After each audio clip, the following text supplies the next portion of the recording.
ఉన్నప్పటికీ మనము కూడా ఒక్కొక్కరు కూడా దాదాపు 10 నుంచి 50 కుటుంబాలని ప్రభావితం చేయగలవారు మన వాళ్ళు ఉన్నారు. ఎందుకంటే గతంలో ఒక యూనియన్ లీడర్ గా నేను మన నంద్యాల జిల్లాలో కూడా చూశాను. ఒక ఆర్ఎంపీని పోలీస్ స్టేషన్ తీసుకొచ్చారు. పోలీస్ స్టేషన్ తీసుకొచ్చి అతని పైన క్రిమినల్ కేసు పెట్టారు. అతను ఎంక్వైరీ చేశాం. ప్రాక్టీస్ పరంగా ఏదైనా ఇబ్బంది ఉందంటే లేదట.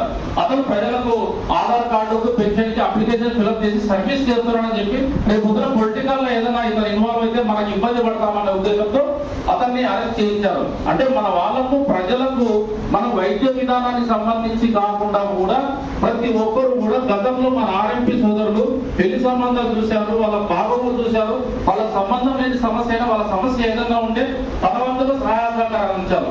ఈ రోజుకు మళ్ళీ అదే విధానం రావాలి.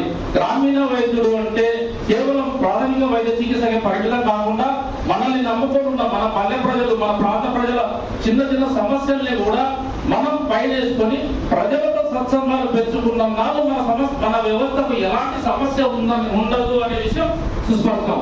మన ఏరియాలో ఏదైనా డయేరియా వచ్చింది, ఏదైనా సమస్య వచ్చింది, మనకి ఎవరైతే గిఫ్టులు ఇచ్చి, బాక్సులు ఇచ్చి, డిన్నర్లు ఇచ్చి ఆపడలు పెట్టారో వాళ్ళని పిలిపించి ఒక మెడికల్ క్యాంప్ పెట్టండి. మన సంఘం అందరిలో ఆ ఏరియాలో ప్రజలకు హెల్ప్ చేయండి.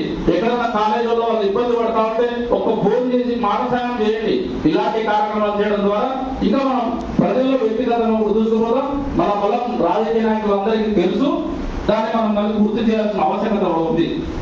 అలాగే గతంలో కూడా అనంతపురం జిల్లాలో 3-4 రోజుల పాటు క్లినిక్లు పనిచేసినప్పుడు మొత్తం మా జిల్లాలో ఉండే నాయకులందరము అప్పుడున్న ఉప ముఖ్యమంత్రి గారు కృష్ణమూర్తి గారి దగ్గరికి వెళ్ళి ఒక 600 మంది వెళ్ళి లోకేష్ గారి దృష్టికి తీసుకున్నాం. గతంలో కూడా తెలుగుదేశం ప్రభుత్వం ఉన్నప్పుడు కలెక్టర్ గారిని అక్కడికి పిలిపించి నువ్వు ఆర్ఎంపీలు చాలా చిన్న వ్యక్తులు, సమాజానికి ఉపయోగపడే వ్యక్తులు, వాళ్ళ మీద మీరు బ్రహ్మాస్త్రాలు వాడద్దండి, వాళ్ళ జోలికి మీరు వెళ్ళొద్దని చెప్పించి ఆర్ఎంపీల మీద ఎలాంటి సమస్యలు రాకుండా కృషి చేసిన సంఘం మన సంఘం.